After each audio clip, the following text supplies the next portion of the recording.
Hello, I'm Annette Young and welcome to this very special edition of the 51% coming to you from the Ethiopian capital of Addis Ababa.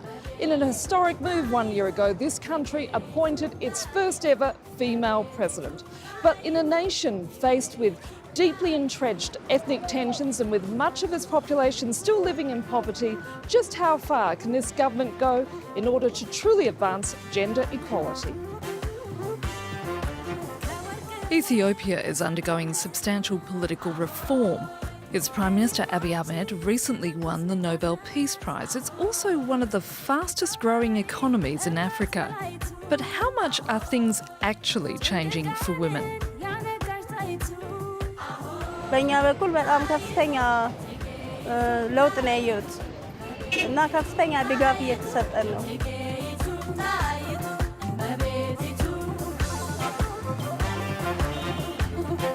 ሴቶች እንሰራለን ማንኛውንም ስራ ማለት ነው።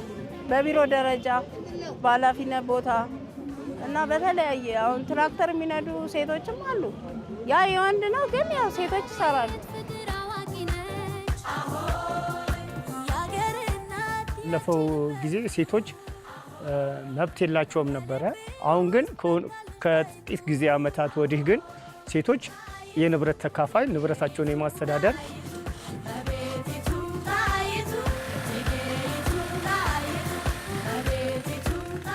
እኔ በግሌ መስራት አለበት ብዬ አምናለሁ። ግን ከማህበረሰቡ ከረጅም ጊዜ በነበረው አጠቃላይ የአፍሪካ ችግር ትልቁን ኃላፊነት የሚወጡ ሴቶች ናቸው።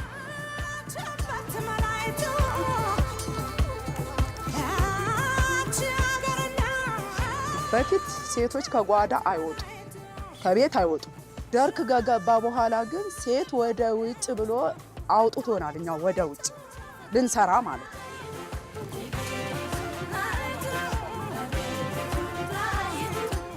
እንግዲህ ልጆችም የምመኝላቸው ጥሩ ኑሮ እንዲኖሩ ጥሩ ነው።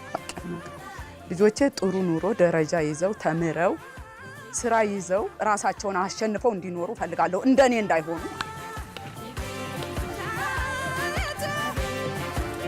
እነሱ ትዳር መሰረቱ እስኪ ስለዛ ታሪክ ሊነግሩን ይችላሉ? አይ እኔ እሱን እንኳን ባላወራው ደስ ይለኛል።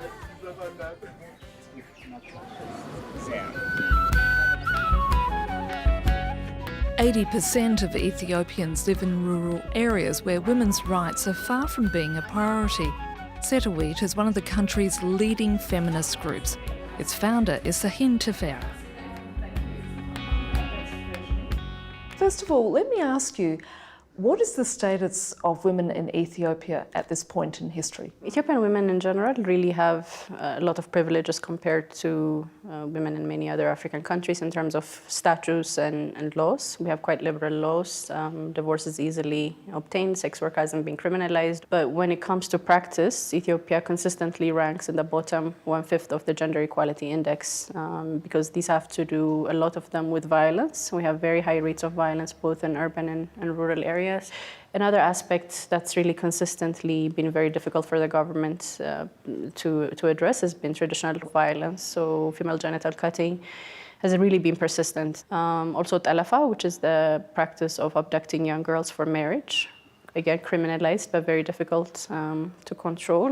In the last 18 months, this country has seen a substantial change in terms of its politics. Absolutely. You have a new Prime Minister who's committed to reform, who says he's committed to gender parity.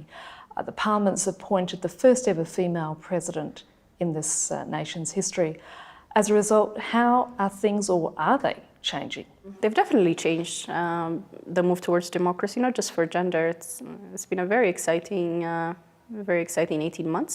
These are reforms we never could have imagined, and we were thrilled, beyond thrilled, at the appointment of our president.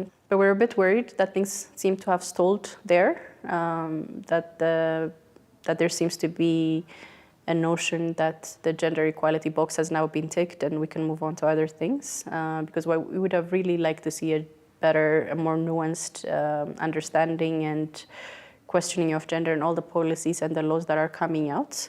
Because the reform has moved very, very fast, and we're a bit worried that women are losing out. Finally, are you witnessing pushback as a result? Absolutely. A lot of other African countries have had feminist movements from the 80s, from the 90s. So in some ways, we're latecomers. But when you're the first ones, people will always say you're too radical, that you're too quick. But our response is look at what we're struggling against. It's girls as young as 12 getting married. It's female genital cutting. It's extreme violence. So is it our reaction that's out of place, or is it the violence? And I don't think I think we're quite tame in our approaches, and we're quite strategic.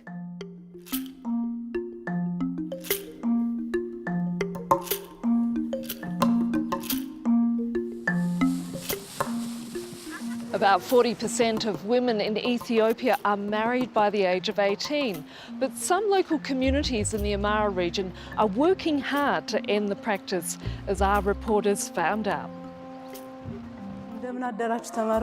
Beyanesh is a geography teacher at this school in western Ethiopia.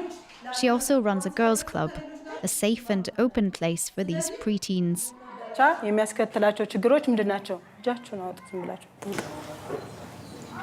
ያለ እድሜ ጋብቻ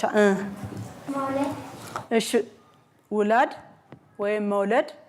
This workshop is run by volunteers and was established 2 years ago with the support of UNICEF. Here they tackle issues like marriage and reproductive health, topics that these pupils will soon have to deal with. When their families force them into marriage, they ask me what they can do to stop it, so that they can stay at school. Last year, Azreze managed to find help when her mother planned to marry her off at 15 years old. It was on a Saturday when I was coming home from school. I heard it. And then the next Tuesday, I reported the problem at school. I wanted to get my daughter married because I'm very poor. I thought if she got married, then she could be on her own, with her own family. Once alerted, local officials managed to convince her mother to abandon the plan. Since the practice is illegal, she would have faced imprisonment. Aside from economic reasons, religion, tradition, and the expectation of virginity in brides are huge factors in early marriage. To change attitudes, public meetings are organized for local communities. Today, when they see and realize that children can come back after their studies and help their families, people wonder, is the money we spend on a marriage worth it? It's better to use our money to send our kids to school. 20 girls from this village had their weddings cancelled last year. But elsewhere in the country, there's still much work to be done before reaching the government's objective of 0 child marriages by 2025.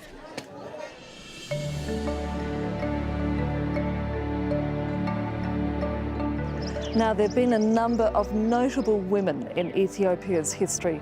Some of them have been forgotten, but others are still being celebrated today. There's the mythical Queen of Sheba, who's called Makeda by the Ethiopians, who was married to King Solomon. Then in the 19th century, there was Empress Taitu Betu, the wife of Menelik II, who chose the location of the new capital, Addis Ababa.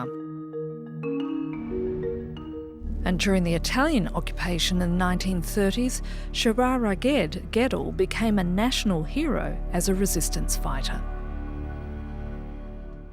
And now we're at the presidential palace here in Addis Ababa, where we're about to meet a woman who's not just making waves here in Ethiopia, but right across the globe.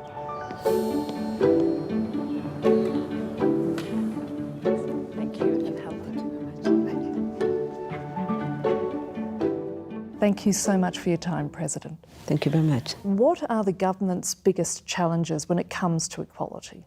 The challenges are those you could encounter anytime you want to address serious social injustices.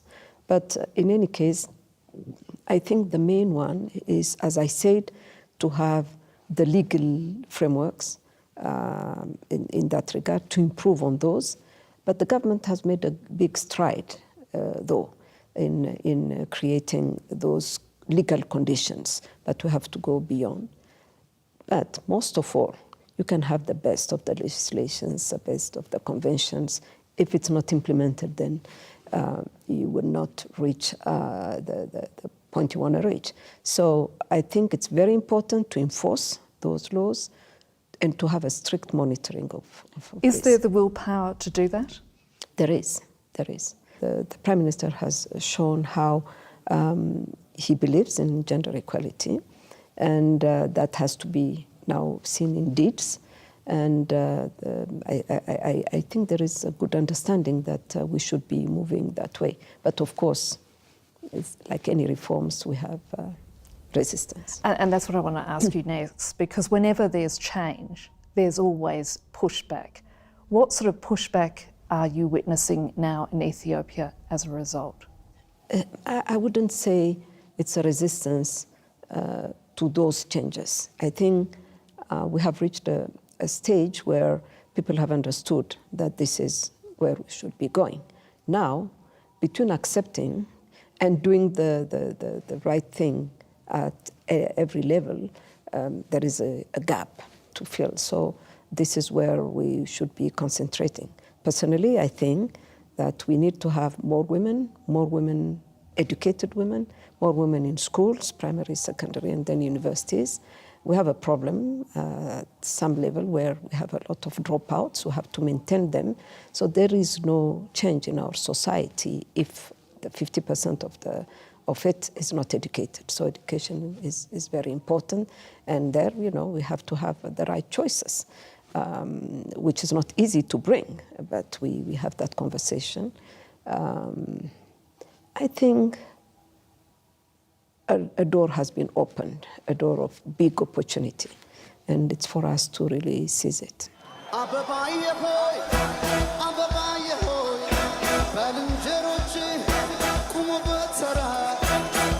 And that's it for this special edition coming to you from Addis Ababa in Ethiopia. So until our next show, bye for now. Washington,